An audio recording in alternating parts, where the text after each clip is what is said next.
I think that the dominant view of responsibility comes from neoliberalism because neoliberalism is interested in managing populations and trying to essentially labor um, extract labor and wealth from people.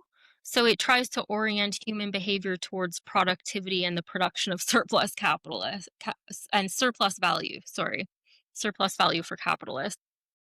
So I think that within this framework, you mentioned risk earlier. Disabled people are seen as a risk or a liability because they can't necessarily be optimized in the correct way to produce surplus value. So they're seen as not as valuable to the economy or at least to like the production of billionaires. They're not as valuable to the billionaire class, essentially. So I think that this understanding of disability as like a cost it really informs the literature on responsibility because responsibility theorists are interested in kind of optimizing people's agency, even if so they typically don't talk about capitalism. It's kind of they use this ideal theoretical model where responsibility is this abstract concept and they don't really talk about economics, capitalism, neoliberalism, the global economy.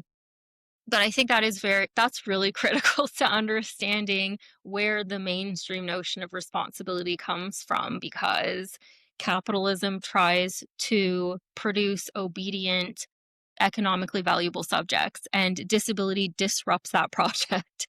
So disability is really a threat. Like, this is why disability is construed as a risk or a liability, because it threatens the whole capitalist project, which is good. We want to disrupt capitalism, and disabled people have been extremely disruptive.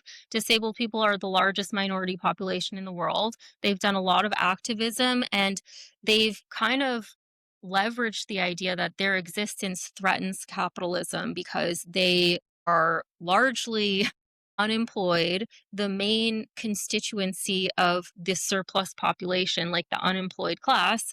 So their existence, like, or our existence as disabled, has a lot of liberatory, revolutionary potential, right?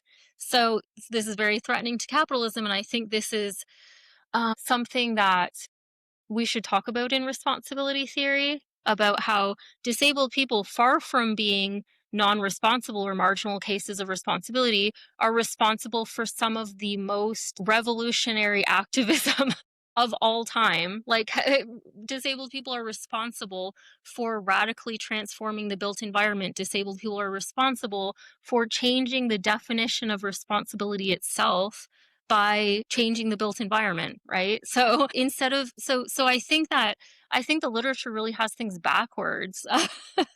I mean, disabled people are responsible for so many structural changes, so many revolutionary changes, which is kind of erased when you just see disabled people as helpless helpless victims, right?